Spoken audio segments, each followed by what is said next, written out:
Oi, pessoal. Hoje eu vou finalizar a leitura do livro Petroladrões, do autor Ivo Patar, beleza? A gente parou na página 539 do livro, no capítulo 54, chamado O Fio que Salva do Labirinto. Aos poucos, as delações premiadas percorrem os caminhos que deserdam o povo brasileiro. Então vamos lá. Em conversas reservadas, Lula não teria escondido que desejava ter sido candidato à presidência da República em 2014. Insatisfeito com a insistência de Dilma Rousseff em disputar a reeleição, culpava-a pela crise que abateu o país. Impedido de assumir o Ministério da Casa Civil, trancou-se num hotel em Brasília com a justificativa de reunir-se com políticos e deputados para persuadi-los a votar contra o impeachment. Será mesmo? Na prática, Lula entregou muito pouco. 2 semanas antes da Câmara dos Deputados apreciar a admissibilidade do processo de cassação, perto de 170 deputados diziam-se indecisos. Quando da votação, em 17 de abril de 2016, cerca de 30 tinham passado para o lado dos contra o impeachment. Resultado? Com 367 votos a favor e 137 contrários, aprovou-se o procedimento. A presidente seria investigada pelo Senado. Em defesa de Lula, poderia-se argumentar que o vice-presidente Michel Temer, do PMDB, cobriu as propostas do ex-presidente, oferecendo mais aos indecisos. Por outro lado, é razoável supor que uma candidatura do petista a presidente em 2018 ficaria mais competitiva se ele disputasse a eleição como oposicionista, criticando a falta de soluções para o drama brasileiro, crise provocada por sua política econômica herdada por Dilma Rousseff. Na hipótese de um acordo velado, Lula, Temer, o primeiro, não se esforçaria por barrar o impedimento de Dilma Rousseff na Câmara e no Senado. O segundo, caso assumisse a presidência da República, manipularia com o intuito de neutralizar a Lava Jato, um grande obstáculo para Lula encarar o pleito de 2018. Temer, aliás, o faria por si mesmo. Ao lado de correligionários do PMDB e de outros aliados políticos, o vice-presidente também fora citado no Petrolão. E mais, a promessa secreta de inviabilizar as investigações levaria Temer a obter apoio decisivo pelo impeachment. Se não fosse atropelado pela Lava Jato, Lula enfrentaria um quadro político mais favorável. Atuaria por 2 anos como candidato da oposição, livre da responsabilidade pelos erros cometidos nas administrações petistas. Em viagem aos Estados Unidos, o Procurador-Geral da República, Rodrigo Janot, acusou a existência de um movimento com o fim de esvaziar a Lava Jato. Ao analisar a era PT, disse que a corrupção do mensalão foi a ponta do iceberg do que ocorreu na Petrobras, sendo que ambos os escândalos compuseram operação única articulada para lesar os cofres públicos. O que aconteceu é que descobrimos um descomunal esquema de corrupção, um círculo nada virtuoso. O poder político facilita acesso a recursos, e quanto mais acesso a recursos se tem, mais se tem poder político, fecha aspas. A medida urdida por Dilma Rousseff, a concessão de foro privilegiado a Lula, nomeando o ministro, tampouco funcionou em Minas Gerais. O governador Fernando Pimentel, do PT, deu o cargo de secretário do Trabalho e Desenvolvimento Social para Carolina Oliveira, sua mulher. Com isso, tentou garantir-lhe foro especial. O Tribunal de Justiça não deixou. A nomeação frustrada ocorreu quando o empresário Benedito Rodrigues de Oliveira, o Bené, investigado como operador de Pimentel, cogitava fazer acordo de delação premiada. Bené estava preso preventivamente, acusado de pagar despesas do primeiro casal de Minas Gerais. Carolina Oliveira era suspeita de ser dona oculta da agência de comunicação Pepper. O Tribunal Superior Eleitoral determinou ao PT o pagamento de multa de 7 milhões de reais. Entre os problemas apontados, a ausência de contratos com a Pepper no uso do fundo partidário em 2010. A agência teria recebido recursos ilegais em campanhas do partido. O TSE também apontou incongruências nos contratos entre o PT e a Focal Comunicação e o Banco Rural. O partido comunicou repasse de 1,3 milhão de reais à instituição financeira a fim de quitar dívidas antigas, mas para o STF os contratos entre o partido e o banco constituíam fraude. O dinheiro teria sido usado para pagar mensalões a parlamentares em troca de votos no Congresso. Intempestivo alcoólico. A Polícia Federal prendeu preventivamente o ex-senador Gin Argelo, do PTB do Distrito Federal, em 12 de abril de 2016. A Lava Jato acusou de pedir propina para não convocar empresários a depor na CPI da Petrobras em 2014. Líder do PTB, o político exercia a vice-presidência da comissão. Para os investigadores, Gin Argelo recebeu 5 milhões de reais da UTC Engenharia e 350 mil reais da OAS, neste caso, por meio de um repasse à paróquia São Pedro de Taguatinga, no Distrito Federal. Filho do ex-senador, Jorge Argelo Júnior depôs e foi liberado. Nascido na família de um dono de ferro velho de Taguatinga, Gin Argelo seguiu carreira política. Seu patrimônio chegou a 1 bilhão de reais. Ele dispunha de ascendência sobre o senador Vital do Rego, do PMDB de Paraíba, o presidente da CPI da Petrobras, nomeado depois como conselheiro do Tribunal de Contas da União. Gin Argelo teria injetado 5 milhões de reais em 4 partidos: o DEM, o PRTB, o PMN e o PR, com vistas a obter apoio à sua reeleição em 2014. Perdeu. O senador ocupou o cargo de vice-líder do governo, liderou o bloco do PTB, PR e PSC, em nome dos quais negociava com o Palácio do Planalto. Seu interlocutor, Gilles Azevedo, era um dos principais assessores de Dilma Rousseff. O empreiteiro José Aldemário Pinheiro, ou Léo Pinheiro, da OAS, o chamava de alcoólico, uma alusão à bebida que batizava seu primeiro nome. Em mensagem de agosto de 2014, a Otávio Marques de Azevedo, presidente da Andrade Gutierrez, Léo Pinheiro insinuou a agressividade do senador, provavelmente porque estava a exigir algum repasse de dinheiro. Abre aspas. Otávio, o nosso alcoólico está indócil. Seria importuna uma ligação sua para ele. Fico preocupado com as reações intempestivas. Fecha aspas. Suspeitou-se de crime de lavagem de dinheiro por meio da paróquia São Pedro, frequentada por Jim Agelo. Responsável pelas contas da igreja, o padre Moacir Anastácio admitiu o recebimento de R$300 mil da Andrade Gutierrez em junho de 2014. A doação teria sido intermediada pelo então governador do Distrito Federal, Agnello Queiroz, o PT. Conforme a contabilidade da Andrade Gutierrez, a empreiteira repassou R$700 mil à paróquia São Pedro entre 2010 e 2014. Em depoimento no dia 14 de abril de 2016, o lobista Júlio Camargo, delator da Lava Jato, afirmou que, além da UTC, OAS e Andrade Gutierrez, as empreiteiras Odebrecht, Queiroz Galvão e Engevix também foram procuradas. Deveriam pagar propina a fim de evitar interrogatórios de seus executivos nas duas CPIs abertas para investigar a Petrobras em 2014. Segundo o lobista, Jim Argelo deixou claro que efetivaria as convocações dos empresários que se recusassem a dar dinheiro. De Júlio Camargo, abre aspas. Jim Argelo disse que não queria pressionar o empresariado, mas que aproveitaria a CPI para arrecadar contribuições, fecha aspas. José Antônio Sobrinho, um dos donos da Engevix, afirmou à Polícia Federal que Jim Argelo exigiu R$5 milhões para não convocá-lo a depor. Abre aspas. Jean Argelo pediu que o declarante pagasse em nome da Engevix o valor de R$5 milhões para que o declarante ou qualquer outro da Engevix não fosse chamado a prestar declarações na CPI ou CPMI da Petrobras. Fecha aspas. José Antônio Sobrinho reuniu-se durante 40 minutos com o senador na casa do político no Lago Sul, em Brasília. Do depoimento do empresário, abre aspas. O tom utilizado por Jean Argelo foi como se fosse um grande favor que estava oferecendo ao declarante e que se o declarante não quisesse participar do grupo de empreiteiros que deixaria de ser chamado na CPI, não teria problema, pois teria outros empreiteiros para colocar no lugar do declarante, mencionando que estariam oferecendo a mesma oportunidade para as empreiteiras OAS, Andrade Gutierrez, Galvão Engenharia, Camargo Correia, Toyo Settle e UTC, dentre os nomes que se lembra neste momento, fecha aspas. Indiciado pela Polícia Federal por corrupção passiva, Jim Argelo foi transferido da carceragem da PF em Curitiba para o Complexo Médico Penal de Pinhais, no Paraná. Acompanharam-no o marqueteiro João Santana e o empresário Ronan Maria Pinto. Mônica Moura seguiu para o presídio feminino. O esvaziamento da carceragem causou preocupação. Quem seriam os próximos presos da Lava Jato? A noviça e o meretrício. Com base na quebra de sigilo fiscal do Andrade Gutierrez, a Polícia Federal registrou em um laudo de 25 de fevereiro de 2016 que 9 pagamentos de doações no total de R$3,6 milhões destinados ao Instituto Lula e a Lius Palestras e Eventos do ex-presidente transitaram pela conta overhead da empreiteira entre 2011 e 2014. O dinheiro percorreu caminho similar ao da propina endereçada pela Andrade Gutierrez a empresas envolvidas no Petrolão e a investigados por repasse de suborno como Fernando Baiano, Júlio Camargo, Mário Góes e Adir Assad. As somas que circularam pela conta overhead serviram para transferências dissimuladas de capitais e lavagem de dinheiro. A Polícia Federal considerou as despesas da overhead gastos indiretos adicionados aos custos das obras. Do laudo, abre aspas. Todos estes gastos compuseram parcela dos custos de administração central nos contratos de obras realizados pela empresa, revelando em parte a forma como tais pagamentos encareceram os custos de construção e, por consequência, os custos de aquisição por parte dos contratantes das obras como a da Petrobras, fecha aspas. Em outro laudo anexado às investigações da Lava Jato, a Polícia Federal alinhou R$292,6 milhões em doações eleitorais da Andrade Gutierrez a 19 partidos políticos entre 2008 e 2014.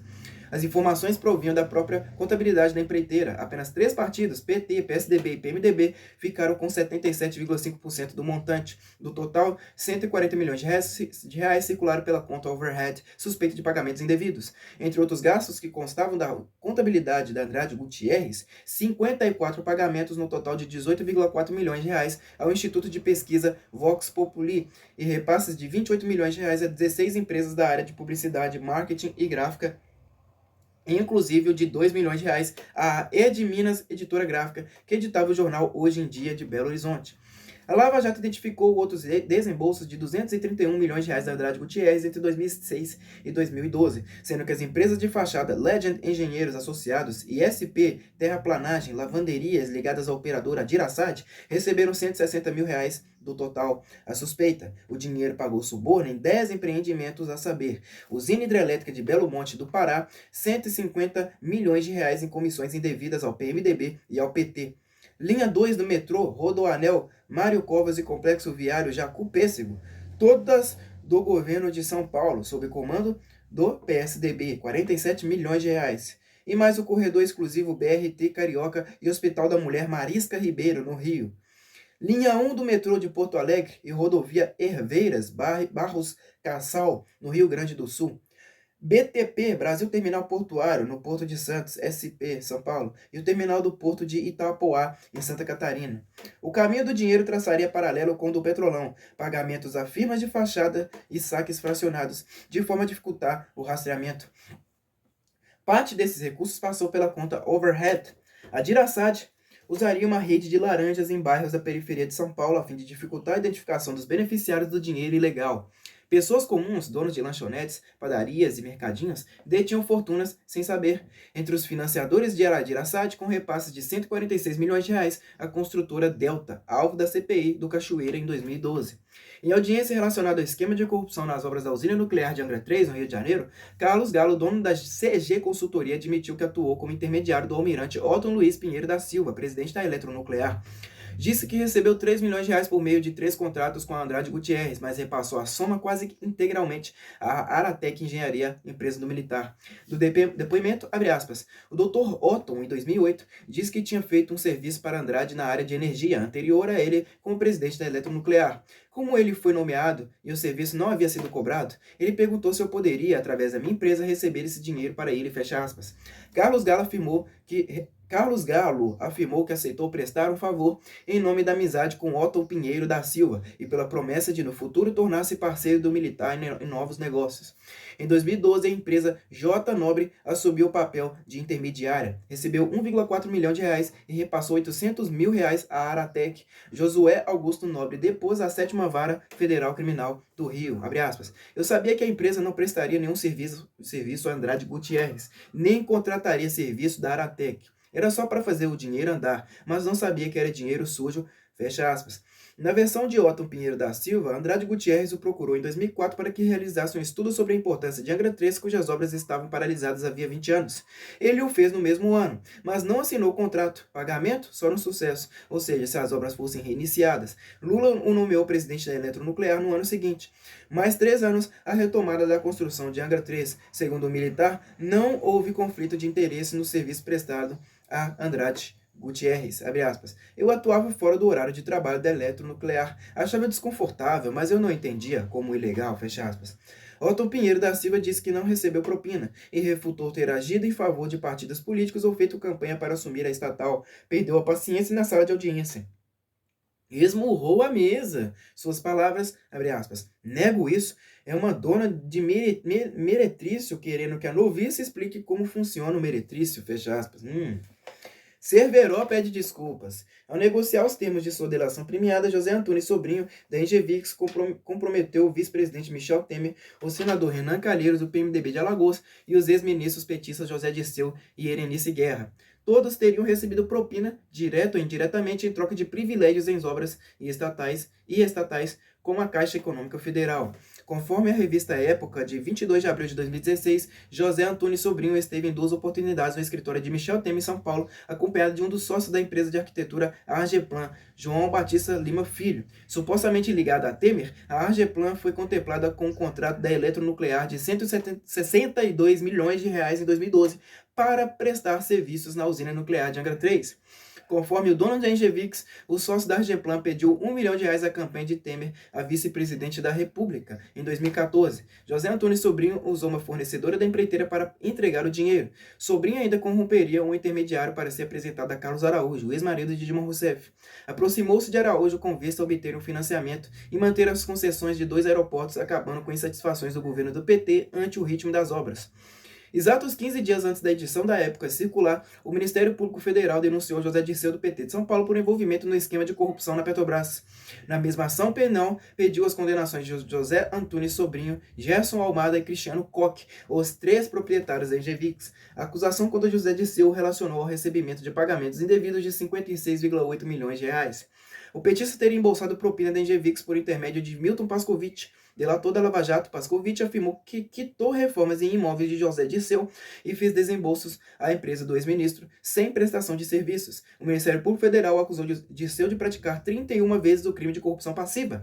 O irmão do político Luiz Eduardo de Oliveira e Silva, o ex-diretor de serviços da Petrobras, Renato Duque, e o ex-tesoureiro do PT, João Vacari Neto, estavam entre os 15 denunciados do processo, abre aspas, são réus abastados, que ultrapassaram linhas morais sem qualquer tipo de adulteração de estado psíquico ou pressão de caráter corporal, social ou psicológico, fecha aspas.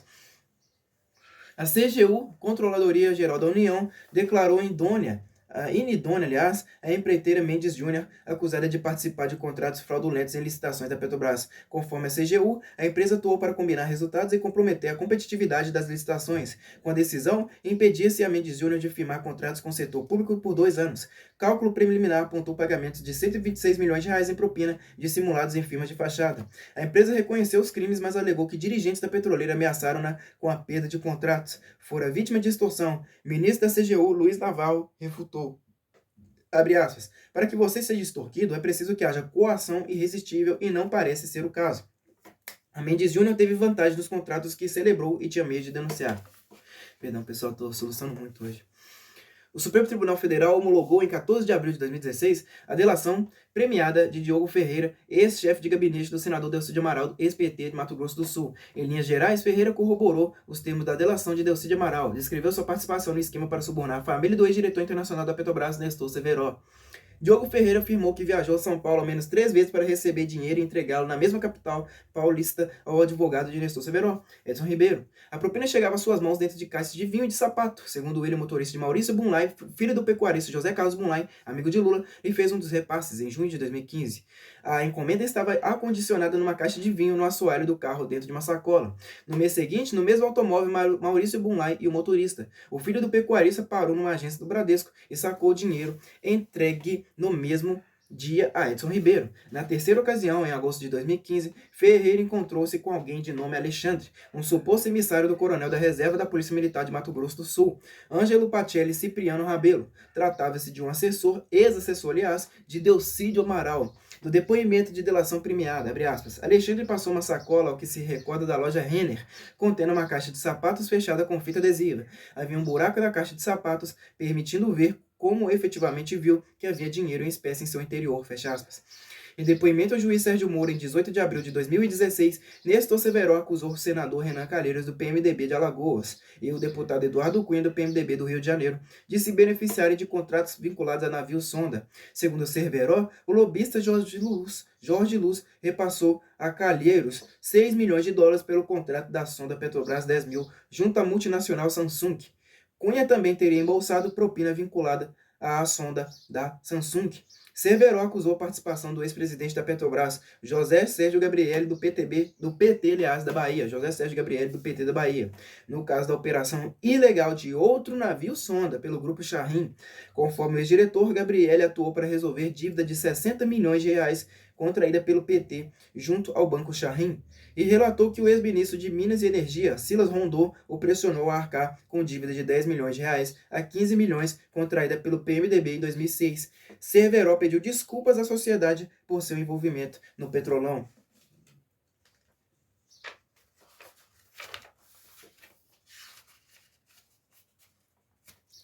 Única proteção da Lava Jato, a sociedade. Em investigação sigilosa aberta pelo STF, 9 políticos tidos como aliados do deputado Eduardo Cunha passaram a ser esquadrinhados por corrupção ativa, corrupção passiva e lavagem de dinheiro.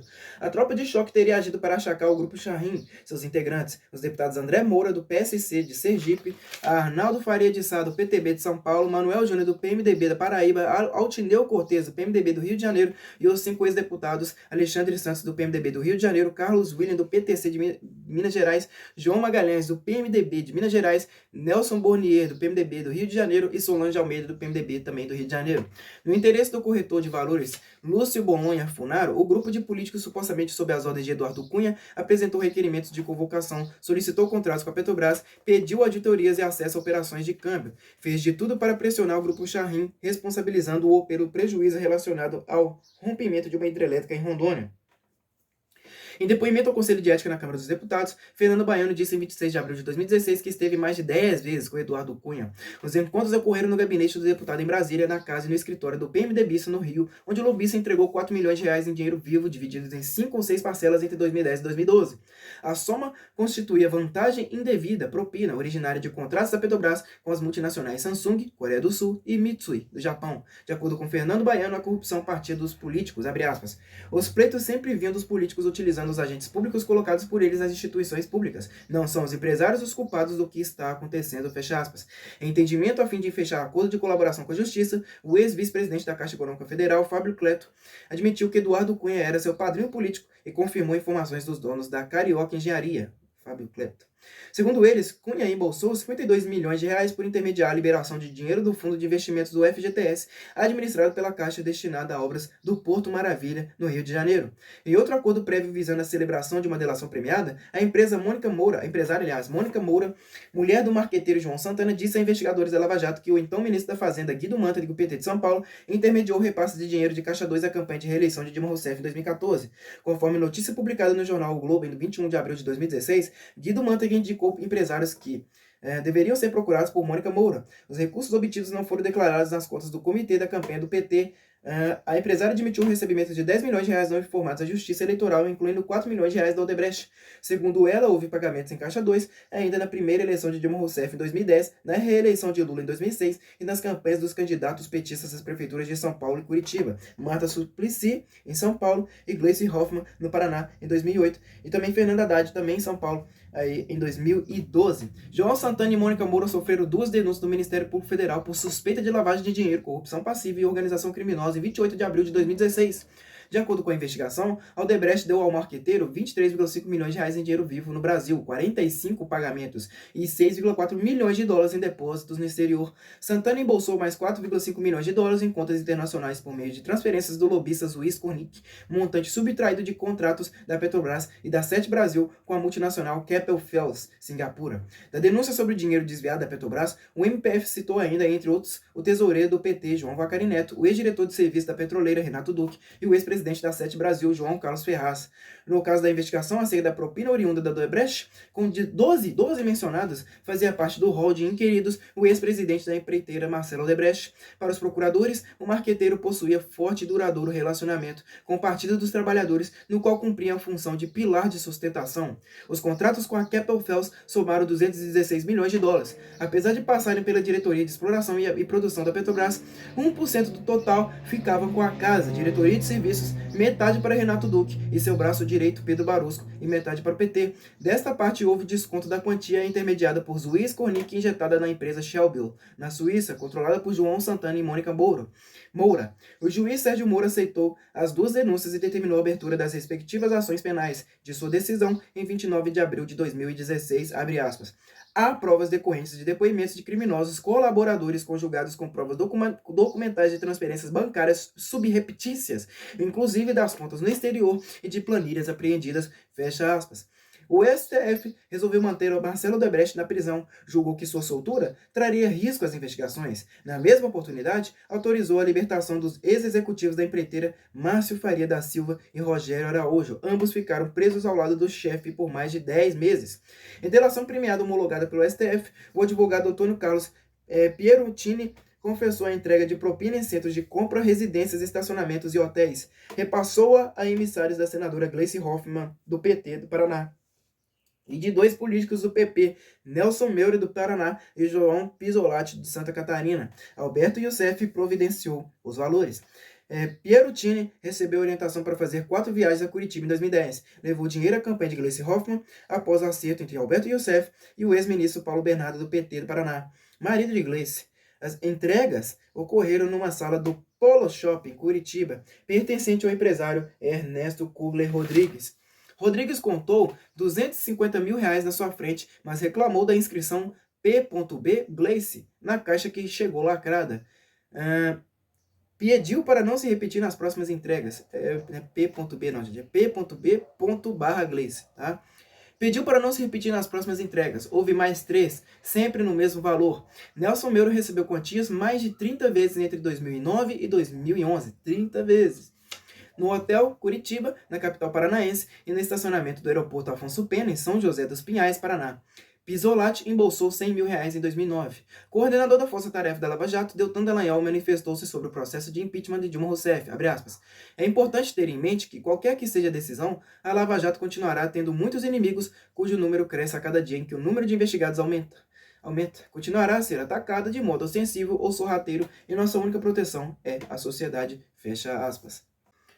Vamos agora para o último capítulo do livro, hein, pessoal? Página 549, capítulo 55, chamado Quadrilhão alcança Lula.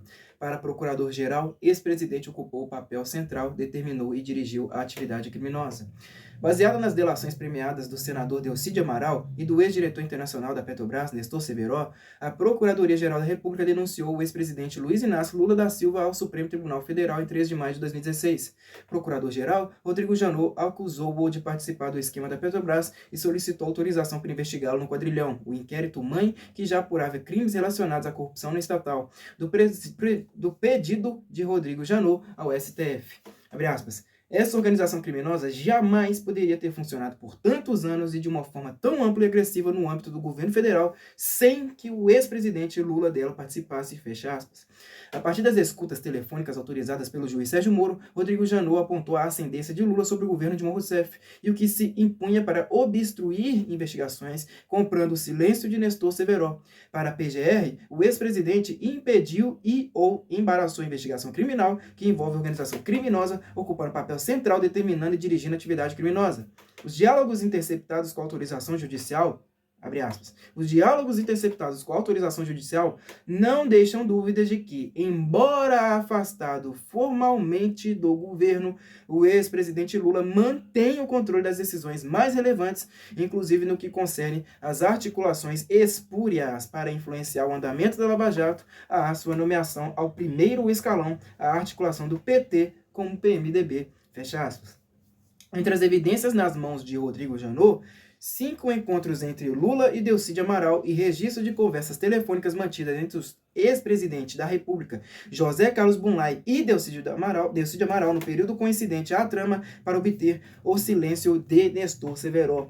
Além de Lula, o Procurador-Geral da República pediu para investigar a presidente Dilma Rousseff e mais 28 pessoas, incluindo 8 ocupantes de cargos de ministros nos governos do PT.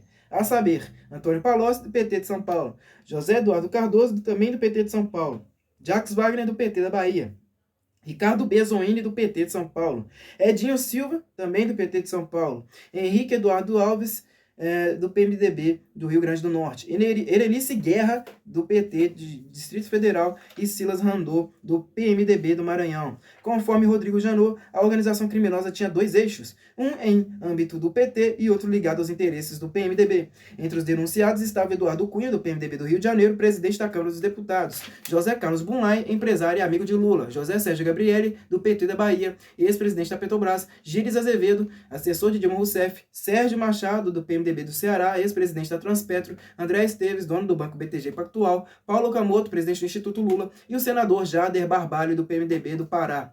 A Folha de São Paulo revelou um tentáculo de Lula na suspeita Confederação Brasileira de Futebol, a CBF. Segundo o repórter Sérgio Rangel, um acordo em 2011 com Ricardo Teixeira, presidente da entidade, levou a CBF a contratar o fotógrafo de Lula, Ricardo Stuckert, por R$ 35 mil mensais, embora o profissional cumprisse expediente quase com exclusividade no Instituto Lula. A Petrobras vendeu em 3 de maio de 2016 subsidiárias na Argentina e no Chile por 1,4 bilhão de dólares. A medida fez parte da polícia de se desfazer de ativos para livrar a petroleira da crise. Em 2015 já havia vendido por 700 milhões de dólares, 49% das Gaspetro à multinacional japonesa Mitsui. Vendeu para a multinacional japonesa Mitsui. Como parte do plano de desinvestimento em estágio avançado, havia tratativas para passar ao controle de multinacionais chinesas e canadenses mais de 80% da malha de gasodutos existente no sudeste do Brasil. Portanto, antes do afastamento de Dilma Rousseff e do início da cantilena petista de que o novo governo tinha um projeto neoliberal, o país já assistia à privatização de setores da Petrobras, obra do PT, e não privatizaram mais, sob o eufemismo de vendas de ativos, por falta de compradores. Interessante destacar que naquele mesmo 3 de maio, o ministro Teori Zavascki mandou ao juiz Sérgio Moro o caso da refinaria de Okinawa, no Japão, comprada pela Petrobras em 2008. Suspeitava-se que a aquisição gerou propina a altos funcionários da estatal brasileira e aos políticos de costume, como ocorreu com a refinaria de Pasadena, nos Estados Unidos. Em sua delação premiada, Delcy de Amaral relacionou malfeitos na refinaria de Okinawa e os vínculos a José Sérgio Gabrielli, Nestor Severo e Armando Tripodi, ex-chefe de gabinete da Petrobras. Presidente do Conselho de Administração da estatal na época, Dilma Rousseff deu aval à aquisição. 7 anos depois, o negócio revelou-se tão desvantajoso que a Petrobras encerrou as atividades da refinaria em território japonês.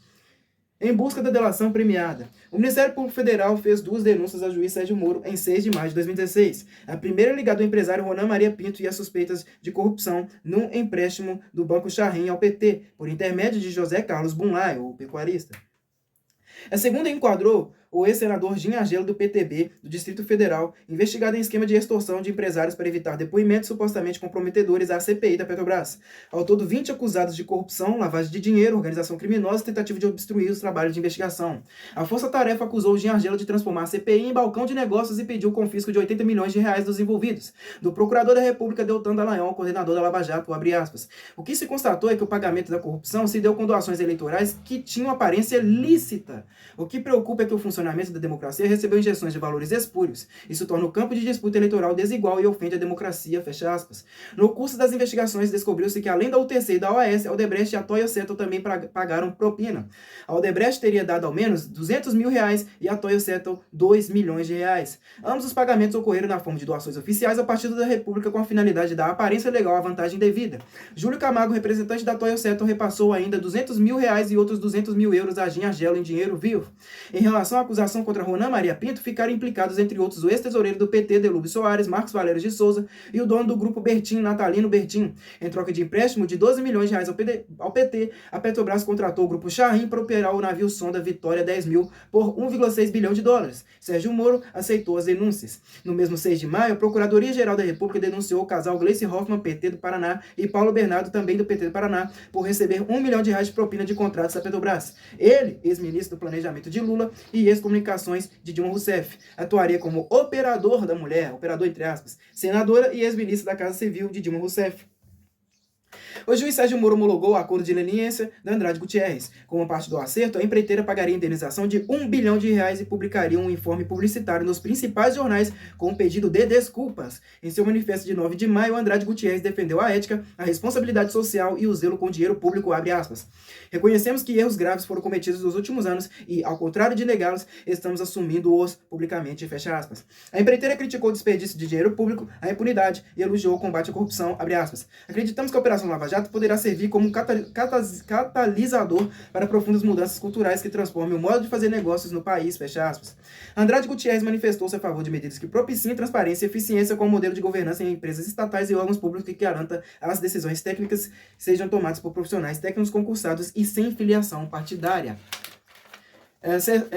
As delações premiadas de ex-executivos da Andrade Gutierrez citaram o ex-tesoureiro João Vacari Neto e os ex-ministros petistas Antônio Palocci, Ricardo Bezoini e Edinho Silva, sendo que os dois últimos teriam pedido dinheiro de Caixa 2 durante a campanha de reeleição de Dilma Rousseff. Em busca de uma delação premiada que o livrasse da cadeia, Marcelo Baio Odebrecht, ex-presidente da maior construtora do Brasil, relatou à Força Tarefa da Lava Jato que Luciano Coutinho, presidente do Banco Nacional de Desenvolvimento Econômico e Social, BNDES, e Guido Mantega, do PT de São Paulo, ex-ministro da Fazenda, cobraram doações à campanha de reeleição de Dilma. A dupla Coutinho/Mantega seria responsável por obter dinheiro de empresários beneficiários de empréstimos do BNDES em obras no exterior. Para continuar a usufruir de crédito social, os donos de construtora tinham de se acertar com Edinho Silva, tesoureiro da campanha de Dilma em 2014. Como se sabe, Guido Mantega, ministro de 2006 a 2014, foi o grande responsável pela execução da política econômica de Lula e de sua sucessora, e seu fracasso final ajudaria a afastá-lo da presidência da República. A PF fez operação de busca e apreensão na casa de Guido Mantega em São Paulo e o obrigou a depor em 9 de maio de 2016. Rastreamento revelou indícios de movimentações financeiras incompatíveis com a renda do ex-ministro. Investigado na Operação Zelotes, Mantega era suspeito de beneficiar o empresário Victor Garcia Sandri, da Cimentos Penha. Os dois mantiveram sociedade nos anos 90. Sandri tinha sido favorecido pelo CARF, o Conselho Administrativo de Recursos Fiscais, órgão do Ministério da Fazenda sob comando de Guido Mantega. A Operação Zelotes levou a Justiça Federal a condenar 9 pessoas acusadas de comprar medidas provisórias nos governos Lula e Dilma Rousseff. Mauro Marcondes Machado, amigo de Lula, que contratou de forma suspeita Neto, filho do ex-presidente Luiz Cláudio Lula da Silva, recebeu pena de 11 anos e 8 meses de prisão por associação criminosa, corrupção ativa e lavagem de dinheiro. A pelaria em liberdade ao lado da mulher Cristina Maltoni, também sentenciada. Marcondes teria recebido 16 milhões de reais das montadoras de automóveis Caoa e MMC que obtiveram incentivos fiscais. Investigava-se se os senadores Renan Calheiros, do PMDB de Alagoas, Romero Jucá, do PMDB de Roraima e Jean Argelo, do PTB de Distrito Federal, dividiram 45 milhões de reais para facilitar a tramitação das medidas provisórias no Congresso.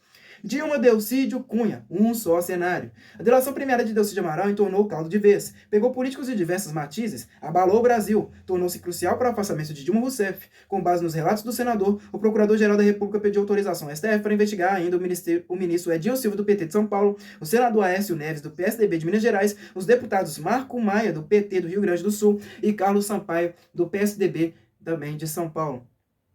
Aliás, PSDB de São Paulo, o prefeito do Rio, Eduardo Paes, do PMDB, e o ex-senador e ministro do TCU, Vital do Rego.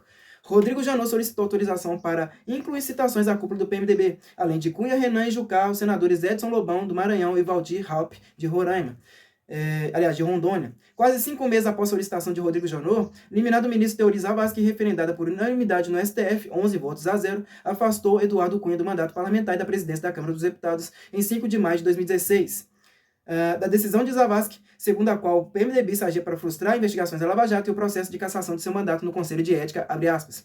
Está claro pelos elementos trazidos que há indícios de que o requerido na sua condição de parlamentar e, mais ainda, de presidente da Câmara dos Deputados tem meios e é capaz de efetivamente obstruir a investigação, a colheita de provas, intimidar testemunhas e impedir, ainda que indiretamente, o regular trâmite da ação penal em curso no Supremo Tribunal Federal, assim como das diversas investigações existentes nos inquéritos regularmente instaurados, fecha aspas. Na véspera da decisão do STF, Rodrigo Janot voltou a denunciar Cunha, abre aspas novamente. Pode-se afirmar que a investigação cuja instauração se requer tem como objetivo preponderante obter provas relacionadas a uma das células que integra uma grande organização criminosa, especificamente no que toca a possíveis ilícitos praticados no âmbito da empresa Furnas. Essa cédula tem como um dos seus líderes o presidente da Câmara dos Deputados, Eduardo Cunha, fecha aspas. Em despacho ao STF, Janot sublinhou que a denúncia de Delcídio Amaral ia além da influência de Eduardo Cunha em Furnas Centrais Elétricas, abre aspas novamente. Sabemos que essa organização criminosa é complexa e, ao que tudo indica, operou durante muitos anos e por meio de variados esquemas estabelecidos dentro da Petrobras e da própria Câmara dos Deputados, entre outros órgãos públicos. Embora esses esquemas tenham alguma variação entre si, é certo que eles coexistem e funcionam dentro de um conceito maior, fecha aspas. Rodrigo Janot solicitou ainda mais um inquérito contra Cunha.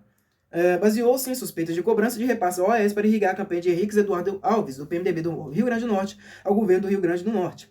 Trecho da decisão de Teori Zavascki, que suspendeu o mandato de Cunha, com menção a Michel Temer, do PMDB, vice-presidente da República, abre aspas. Há mensagens em que o Eduardo Cunha cobra supostos compromissos que Léo Pinheiro, dono da OAS, tinha com a turma, que teriam sido inadvertidamente adiados. Eduardo Cunha cobrou Léo Pinheiro por ter pago de uma vez para Michel a quantia de 5 milhões de reais, tendo adiado os compromissos com a turma, que incluiria Henrique Alves, Gedel Vieira, entre outros, fecha aspas. Sessão do Senado cassou Delcídio Amaral, ex-PT, Mato Grosso do Sul, em 10 de maio de 2016. De 76 senadores presentes, 74 votaram a favor do fim do mandato. Por 55 votos contra 22, o Senado decidiu, em 12 de maio de 2016, afastar Dilma Rousseff da presidência da República, a princípio por até 6 meses. Ao aceitar a admissibilidade do processo de impeachment, a maioria dos senadores concordou em julgar a mais alta mandatária do país, acusada de emitir decretos orçamentários não autorizados e de pôr em prática as chamadas pedaladas fiscais. Mas não havia dúvidas. O gigantesco esquema de corrupção desvendado na Petrobras, o maior de todos os tempos do Brasil, compunha o cenário que interrompeu o mandato da presidente eleita. O vice-presidente, Michel Temer, tornou-se presidente em exercício. Temer assumiu garantindo que não enfraqueceria a Lava Jato. Exatos 12 dias depois, teve de afastar seu mais importante articulador político, o ministro do Planejamento, o senador Romero Jucá, do PMDB de Roraima, flagrado em conversa gravada em que falava num pacto para deter as investigações. A gravação oculta divulgada pela Folha de São Paulo ocorrera 2 meses antes, em março de 2016. Revelou diálogos mantidos entre Romero Jucá e Sérgio Machado, do PMDB do Ceará, ex-presidente da Transpetro, subsidiária da Petrobras. Machado, investigado pela Lava Jato, buscava acordo de delação premiada para se livrar da justiça. Ocupou a presidência da Transpetro por 11 anos, de 2013 a 2014. 2003 a 2014. Em seu gabinete costumava manter bloqueador de sinal de telefones celulares e música em volume baixo para atrapalhar eventuais gravações de suas conversas ao telefone. O jornal O Estado de São Paulo publicou que Romero Jucá, salário do senador de R$ 33,7 mil, encomendou cozinha gourmet e closet na Florence, loja de luxo em Brasília para instalação em Boa Vista, em Roraima, por R$ 500 mil. Durante a conversa interceptada por Machado, Jucá defendeu o afastamento de Dilma Rousseff no contexto que sugeria a interrupção da Lava Jato. Abre aspas. Tem que mudar o governo para poder estancar essa sangria. Fecha aspas. Sérgio Machado também gravou conversa com José Sarney, do PMDB do Amapá, e Renan Calheiros, do PMDB de Alagoas, seu padrinho político, com quem passaram a se reunir nas madrugadas, provavelmente para não serem vistos juntos. Traiu amigos e correligionários, conseguiu a homologação de sua delação premiada, arrancou de Renan Calheiros posicionamento favorável a mudar a lei e cercear as investigações, impedindo o preso de fazer delação premiada. De José Sarney, obteve compromisso de ajuda a fim de evitar sua investigação pelo juiz Sérgio Moro. Ao gravar Sarney, Machado revelou que, a pedido de Michel Temer, contribuiu para a candidatura do menino entre aspas. Seria Gabriel Chalita, então no PMDB, que disputou a Prefeitura de São Paulo em 2012. Para a informação do leitor, Chalita, derrotado, tornou-se secretário de Educação de Fernando Haddad, do PT de São Paulo, o vencedor da eleição. Um acordo entre Lula e Temer o faria candidato a vice-prefeito, na campanha de reeleição de Fernando Haddad em 2016. Com o fim da aliança, PT-PMDB, Chalita foi para o PDT.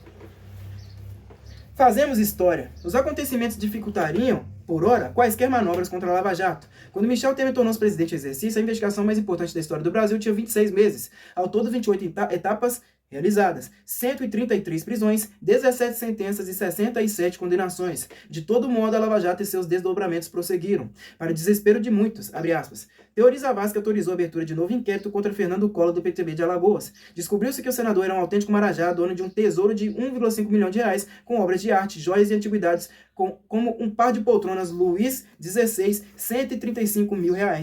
Entre as miudagens, sopeira de prata, R$21 mil. Jogo de copos de cristal veneziano, R$17 mil. Faqueira de prata inglesa, R$46 mil. Fruteira de bronze e porcelana, R$4 mil. E jarra para água de prata francesa, apenas R$30 mil. O juiz Sérgio Moro, aí fecha aspas, né? Abre aspas novamente. O juiz Sérgio Moro condenou o ex-ministro José Dirceu, do PT de São Paulo, a 23 anos e 3 meses de prisão pelos crimes de corrupção, lavagem de dinheiro e organização criminosa. Conforme a sentença, o político estava envolvido na prática habitual, sistemática e profissional de crimes contra a Petrobras.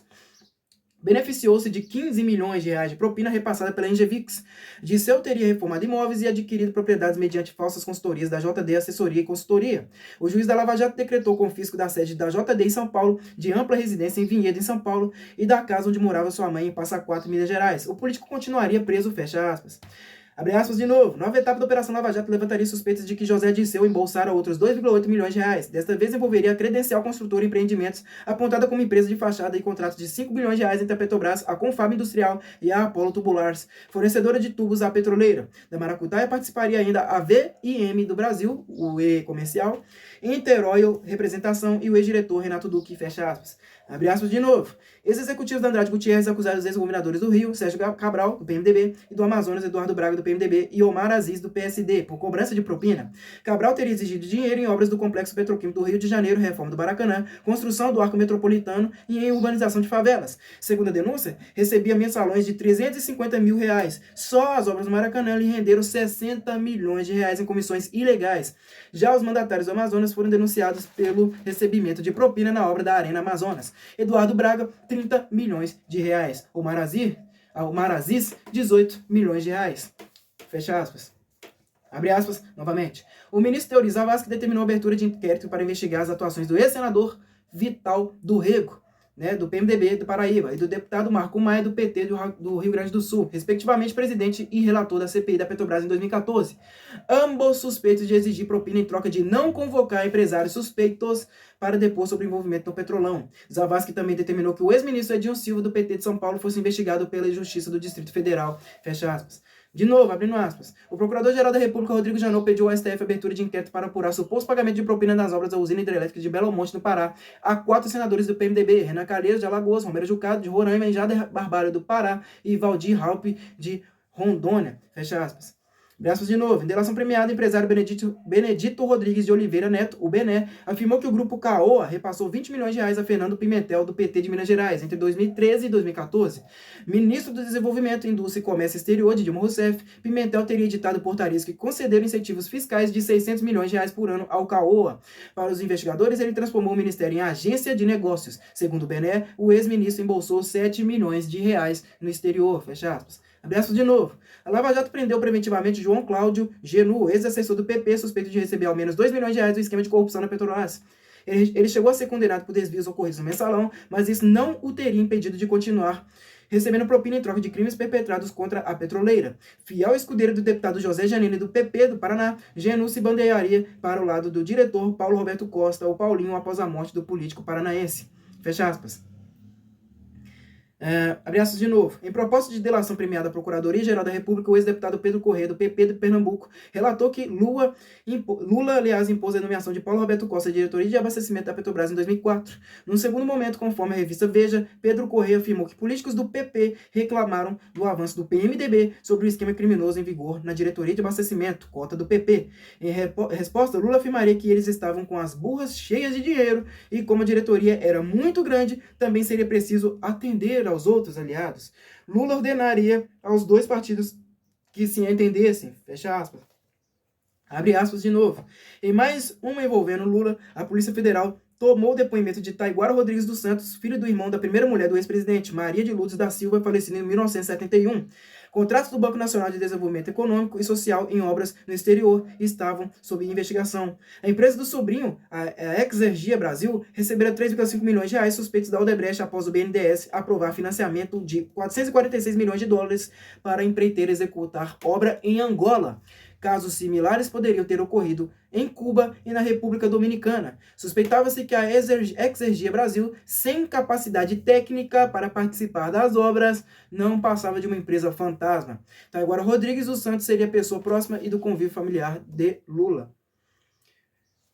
Futuro incerto. O Brasil não mudou com a Operação Lava Jato. A prova é que braços do esquema corrupto na Petrobras continuaram agindo, mesmo com o andamento das investigações que sacudiram o país. Alicerçada em legislações inócuas, penas brandas e sistema judiciário ineficaz, a cultura da impunidade, vigorosa há séculos entre nós, ainda dará as cartas no mundo da política por um longo tempo. Muitos vão enriquecer com dinheiro desviado do povo, atolando nossa gente na pobreza, na ignorância, nas enfermidades, e conseguirão se safar. É fato. Boa parte das autoridades públicas define suas ações e interesses mediante a obtenção de lucros indevidos e suborno. Para centenas de organizações criminosas incrustadas no Estado brasileiro, a devassa em torno do Petrolão terá algo excepcional, um ponto fora da curva. Não será tarefa fácil substituir homens e mulheres de uma elite que responde por nossas instituições, à esquerda, ao centro e à direita do espectro político, em grande parte especialistas em subtrair recursos da população, roubo. Os maus costumes políticos, infelizmente, tendem a prosseguir.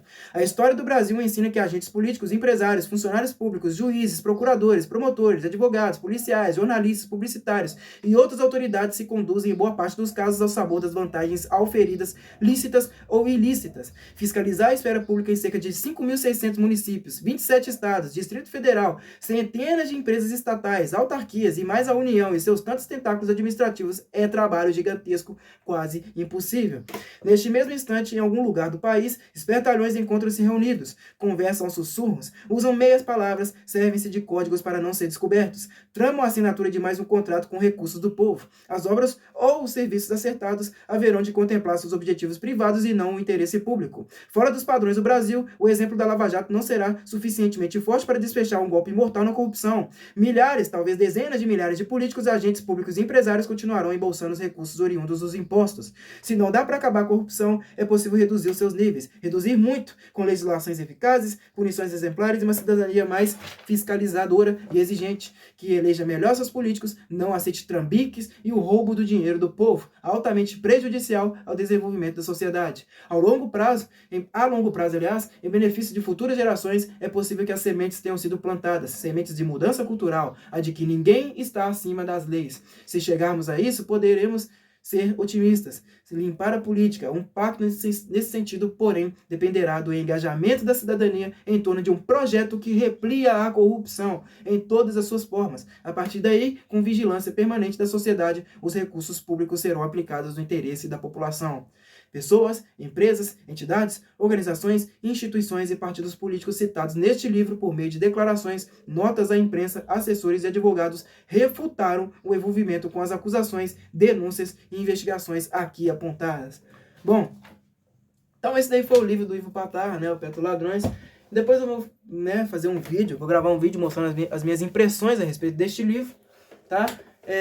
Como você sabe também, ontem eu finalizei um outro livro, foi do Jorge Amado, Mar Morto, né? É um livro, né, não é tão grande assim, né? O Jorge Amado escreveu esse livro com 24 anos de idade, se eu não me engano, em 1936.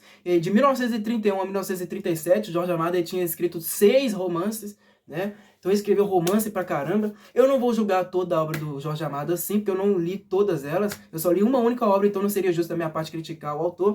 É a mesma coisa com o Ivo Patar. O livro dele, né, o livro do Ivo Patar, que é obviamente muito diferente disso comparado ao livro do Jorge Amado, é um livro mais técnico, né? É um cara mais objetivo, mais direto na sua linguagem. Eu gosto muito. Mas eu também pretendo trazer um outro livro aqui, né, do Ivo Patar, para que assim eu possa, né, falar a respeito do autor e de suas obras. O livro que eu quero ler deles chama-se O Chefe. Dizem que é até mais falado do que o próprio Petro Ladrões, tá? Esse livro aqui também é muito bom, tem muita informação, tá? Eu sugiro que vocês façam a leitura dele também, tá? Eu gastei mais ou menos uns 5 meses em média para ler esse livro, mas é porque eu estava lendo outros livros em sequência, né? Eu estava lendo aí livros do Machado de Assis, né, do Graciliano, tô lendo aí livros de outros autores não tão conhecidos assim, né, como do já falecido médico José Elias Murat, né, a Maconha, Toxicidade Silenciosa. Tô lendo da Shulamit Firestone, né, a Dialética do Sexo. Tô lendo vários livros. O Curtista, Luiz Azevedo. Então acabou que eu demorei bastante tempo para terminar, para concluir a leitura desses livros. Mas espero que vocês tenham gostado desse daí, né? Quem gostou, curta o vídeo, compartilhe também, né? Comente o que acharam, deem sugestões de outras obras, né, da leitura de outras obras aí, para eu fazer aqui para o canal. É isso aí, meu muito obrigado a todos vocês, até a próxima, falou!